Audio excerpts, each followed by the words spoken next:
So in this slide we are going to describe about the order table information, which consisting of the attributes as order ID, which identifies the particular order, order date, during which date the customer has ordered the product, and after that who is the customer that has placed this particular order. That customer ID has been recorded as the third field, that is customer ID. So in the order table we are having order ID, order date and customer ID.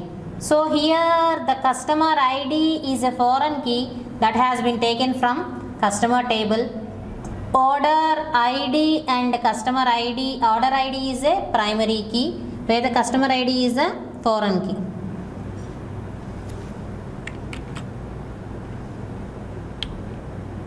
So in the case of your order underscore line, we have gathered information about order ID and product ID and how many number of quantities has been ordered during that particular order, where the order ID is a foreign key from order underscore T table and product ID is a foreign key from the product table. So now we will see what is the meaning of that foreign keys with an example now. So here the product table, here the product underscore T table consisting of the information regarding product ID, product name and some information. The major fields I am taking now in order to define the foreign key, and order underscore T table consisting of the information regarding order ID and order date and customer ID, which customer has placed the particular order.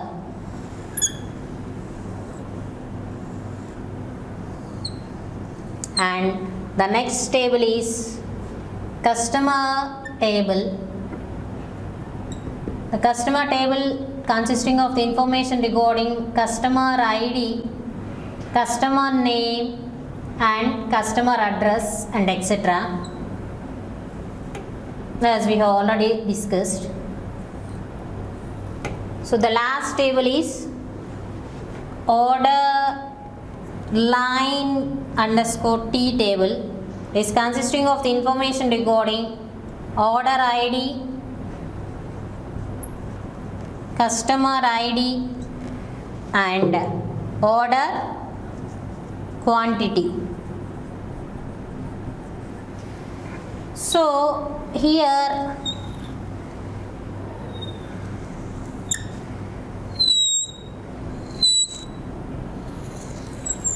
now in this table product ID is the primary key. As already you know what is the meaning of primary key. You must give the unique value under that columns as well as no null values are allowed. In the order underscore T table, order ID is the primary key, and here in the customer table customer underscore ID is the primary key, and in the order line underscore T table order ID and customer ID both of them are primary keys. So here the customer ID is a foreign key that has been brought from the customer table. It refers to customer table. So the customer underscore ID field of order underscore T table is referring the customer underscore ID field of your customer table. That is a foreign key. As its name indicates, what is the meaning of foreign key? The values that are brought from another table. That means the values of the customer ID field in the order underscore T table should be brought from the values of customer underscore ID field in customer table. That is the meaning of foreign key. So here also in the order underscore line table, order underscore ID is a foreign key that refers to order underscore ID of your order table, and customer underscore ID is also a foreign key that refers to customer underscore ID of your customer table. That is the meaning of your foreign key. Foreign key means it is a key that has been brought from some another table. So here order underscore ID is being referred to order underscore id. That means the values of order underscore id in the order line table should be the values that occurs in order underscore t table. The values of customer underscore id field within order line underscore t should be the values that should be brought from customer underscore id table. So this is about foreign key. Now we'll see what is the meaning of that foreign key, how the foreign key is being enforced, what are the conditions regarding that foreign key, by taking some simple example. Then you can understand what is the meaning of this one in a better way. Now we will discuss the second DDL command that is available, that is alter table command. Already we know the purpose of alter table command is to alter the definition of already defined table. To modify the table definition itself, we will use the alter table command. As you are seeing, what is the syntax of alter table command? Alter keyword followed by table keyword followed by the table name which you want to alter, depending upon the type of alteration actions in which way you want to alter the table. So what is the syntax of alter table command? Alter table keywords followed by the table name, which table you want to alter, followed by the type of alter actions in which way you want to alter that particular table. There actually exist, these are the following type of actions. The first action is you can add a column to the already existed table, that is a new column can be added to your table. The second one is the column definition can be altered. Already existed column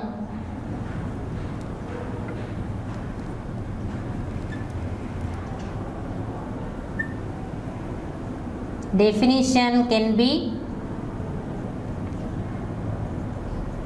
altered as by putting a new constraint on that column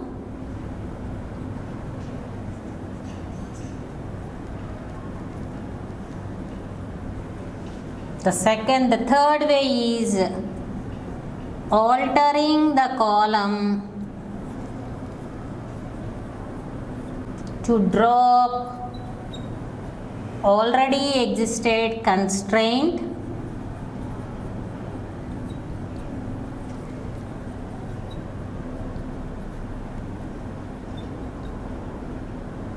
The fourth type of action is dropping or deleting already existed column.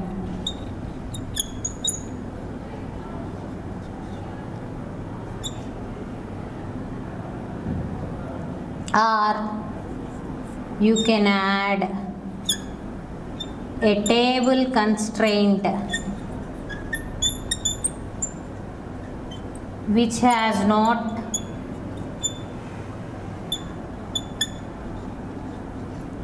previously defined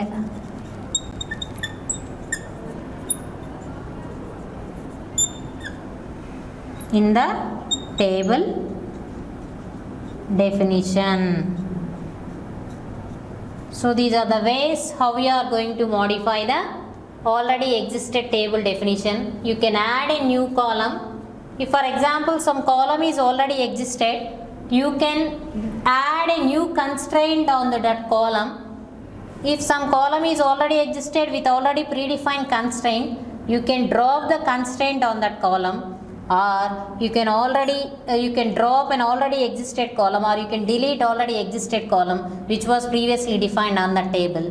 The next type of action you can alter is if some column is the table has been already defined, a new constraint should be defined on the table which has not been previously defined by means of the create table statement. You can add the new constraint to the table by means of the alter command. So these are the 5 ways how you can alter a table that has been already defined. Now I will see this all these 5 ways with some simple example by considering the table now.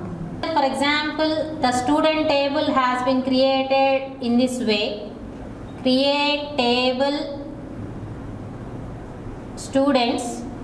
What are the columns? SID, number, S name,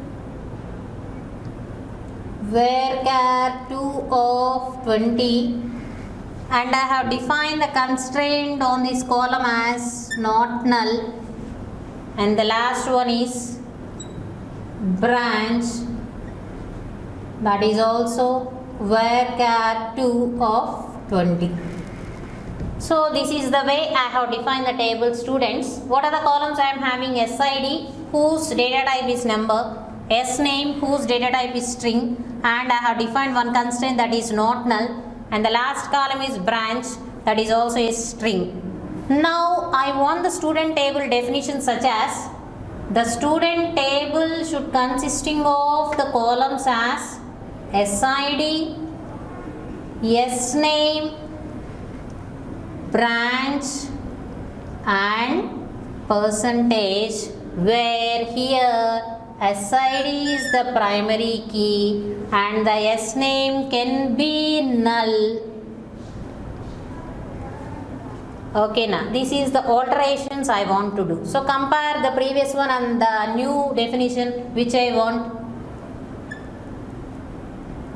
So in the new definition of student, SID in the old definition is also there. Here in the new definition, SID is also there. But what is the modification? Here the SID, upon the SID we have not put any constraint. Here within the new definition, SID should be primary key. That means I want to add a new constraint, that is primary key, to my table, as well as what are the constraints? It is not null has been defined, whereas the not null can be deleted from the new definition. Branch is as it is, and I want to add a new column, that is percentage. So what are the modifications I want to do? The first one is add a column, that is percentage, add a constraint of primary key on the column that is already existed, and the third one is delete a constraint that is not null. So these are the three ways I want to alter. I can do the alterations now. So at the SQL prompt, what is the first command? Alter table. What is the table name? What is the table name? The table name is students. In which way I want to alter the students? First I can add up a column. In order to add a column, what is the keyword I can use? Add followed by the keyword column. These are the keywords. Add column followed by the column name. What is the column name? Percentage. What is the data type of percentage? Here I am giving it as number of something 3 plus 2 5 comma 2 I am giving. So by means of this alter table command, how the student table is going to be modified? Student table consisting of SID comma S name comma branch comma percentage, where here the only constraint that is existed on the S name column is not null. Okay. So what is the second type of modification I want to do? The not null has to be deleted, as well as a new constraint has to be defined. So in order to add the new constraint, that is table level constraint, how I can do? Alter table. What is the table name? Students. Add. What you want to add? Add constraint. You want to add the constraint. Here alter table is the keyword, add constraint is the keyword, followed by the constraint name. What is the constraint name? Students underscore pk, that is a primary, that is the constraint name I am giving. What is the type of constraint? Primary key. On which column I want to apply the primary key? On SID. So after this alter table command has been executed, the table will be modified as students of SID, where the SID is primary key now, and S name comma branch comma percentage, where the S name is not null. Okay, Now I want to drop the constraint on the not null. So I can use the alter table command here also. Alter table. What is the table name? Students. In which way you want to alter the table? Drop the constraint. Drop. Okay, drop constraint can be used in order to drop the already existed constraint which has been given the name. So in order to drop the constraint, we can use on the column, I can use alter table students, alter column. What is the column name I want to alter? That is the S name. Drop. What is the constraint name? Drop not null. This is the way how I can drop the constraint. So for example, if you want to drop the constraint st_pk, directly that name you can give. Likewise, I can use the command as alter table student, drop constraint. What is the constraint name? st_pk. That constraint is automatically dropped. I have dropped a constraint that have been defined under a column by using the alter keyword. I want to alter that column. Alter by dropping the constraint. Okay, na?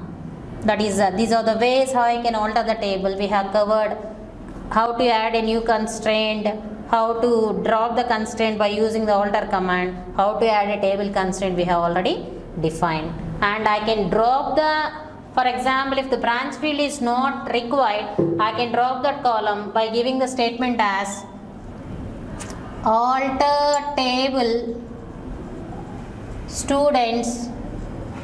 In which way you want to alter? You want to delete a column. Drop column branch. What is the meaning of this statement? You have dropped the column entirely, branch column from the student table. Now it consisting of only 3 fields. What are the 3 fields?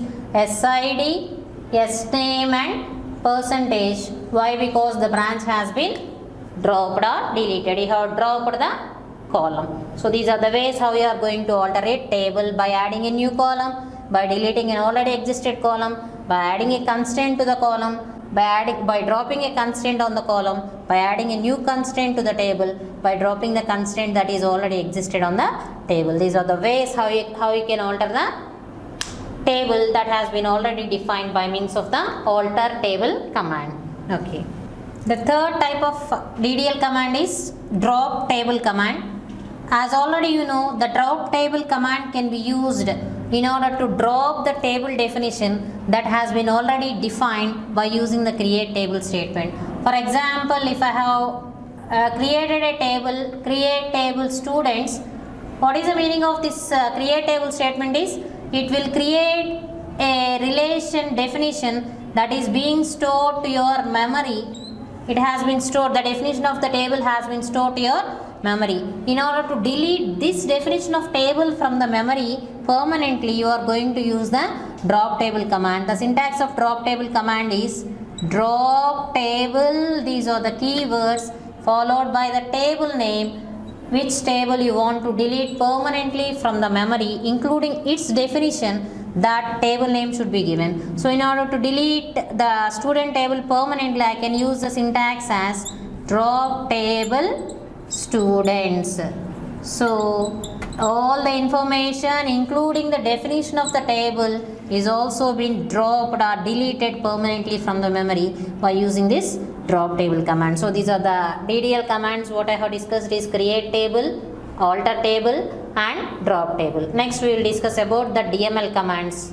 We'll see the DML commands that are available in SQL. As already we have discussed, DML stands for data manipulation language commands. In order to manipulate the data that has been already stored in your table, we are using the DML commands. The DML commands are insert command to insert the data to your table, delete command to delete the data from your table, update command to modify the data from your table, and the last one is select to retrieve the data from your table. So now we will discuss the insert command, which can be used to insert tuples or rows to already existed table.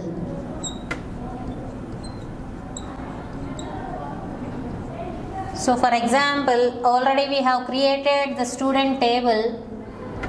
What is the information in the student table? SID, SNAME, branch and percentage. What is the data type? Number. This is string. This is also string, and this is also a number consisting of 5, 2. So now I try to insert the rows into this table. Before inserting the rows, we will discuss what is the syntax of insert command. The syntax of insert command is insert into table. These are the keywords, followed by the table name, to which table you want to add the values, followed by the values keyword. Next, you can define the ordering of the insertion as column name, column name, column name, and so on, column name n. So followed by that, you should give the keyword values as value 1, value 2, value 3, and so on, value 1. Here the definition of column names is by default. So the syntax of insert command is insert into table name, which is having the already defined columns as column 1, column 2, column 3, column 4, and so on, column n. These are the columns existed within your table. To this table you are inserting the values in the similar way. Value 1 should be inserted to this column, value 2 should be inserted to this column, value 3 should be inserted to this column, and the value n can be inserted to this column. If the column definitions are not being defined in the insert command, the value 1 can be given for the first attribute that has been mentioned in the table definition. The value 2 should be inserted to the second attribute that has been defined as a second attribute in the table definition, and the value n can be inserted to the nth attribute which has been defined in the table definition. That is the purpose of your insert command. So now I will do the insert command. Now in order to insert a tuple to your student table, what is the syntax? Insert into, what is the table name? Students. I can give the column names. What is the column names? SID, comma, SNAME, comma, branch, comma, percentage. Now I am giving the values as what is the first row. For example, I am giving it as 1. The name is ABC. The branch is CSE. The percentage is 85.6. So see, what are the values I have given? V1 will be inserted to SID, and the V2 ABC will be inserted to SNAME, CSE will be inserted to branch, and 85.6 will be inserted to percentage. And here clearly understand that all the strings within your SQL should be enclosed in single quotes. ABC is a string, that's why I have enclosed in single quotes. CSE is a string, I have enclosed in a single quotes. So after this insert command is executed, one tuple is being inserted to your student table. What is a tuple? 1. What is the value under SNAME? ABC. What is the value under branch you have given? CSE. What is the value under percentage that has been given? 85.6. Okay. So the next command is, next I will insert one another row. Insert into students. Now I will omit the column definitions and directly give 2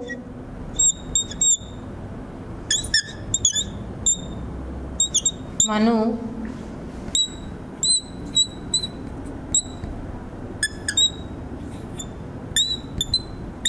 So insert into, what is the table name? Students. What are the values I have given? 2. Here the column definitions I have omitted from the insert command. So the first value will be inserted to the first column.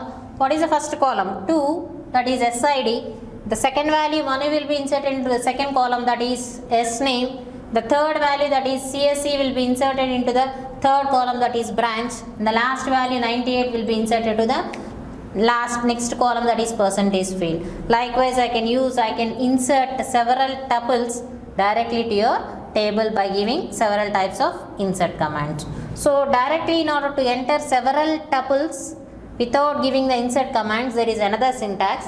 I will deal what is that another syntax to, in order to take the dynamic values from the user to insert the tuples. Now in order to take the dynamic inputs, I can give the insert command syntax as insert into table name followed by ampersand column name 1 comma ampersand column name 2 and so on, ampersand column name n. Here the quotations are optional. Whenever the particular column is, that is string, you should enclose that ampersand percentage in quotations. That is the syntax how to take the dynamic input. So for example, I will take on that one.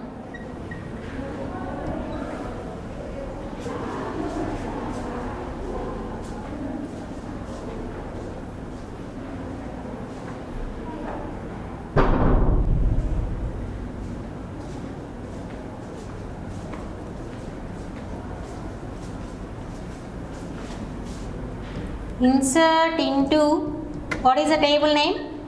Students.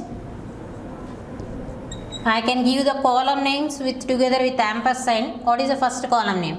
Ampersand SID, comma S name.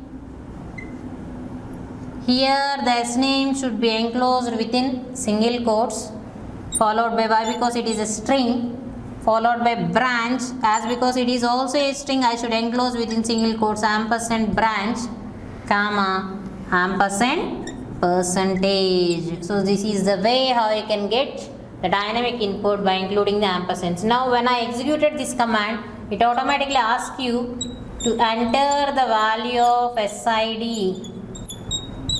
Now I will give 1, already 1 has been given. 3, it is asking enter the value of S name.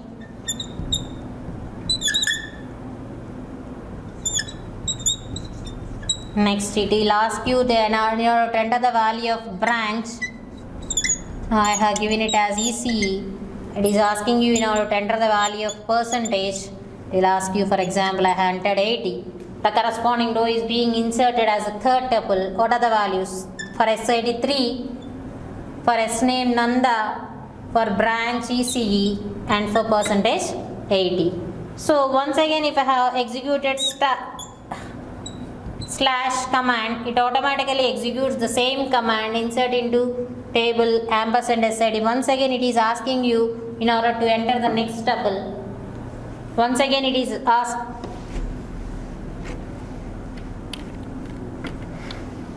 Whenever I have executed this slash command, once again it is asking you to enter again the another row, enter the value of SID. Now I can give 4. It will ask you in order to enter the value of S name. I can give Dheeraj. Once again it is asking you to in order to enter the value of branch EEE, percentage, that is 98. It will enter some another row, that is with 4. Dheeraj, what is a branch? EEE, the percentage is 98. Likewise, how many number of tuples you want to insert, that many number of times you can execute the command. It is asking you to in order to enter the dynamic input for SID, dynamic input for S name, branch and percentage. Likewise, you can enter the values for that particular tuples. This is the way how you can give the dynamic input by using the insert command.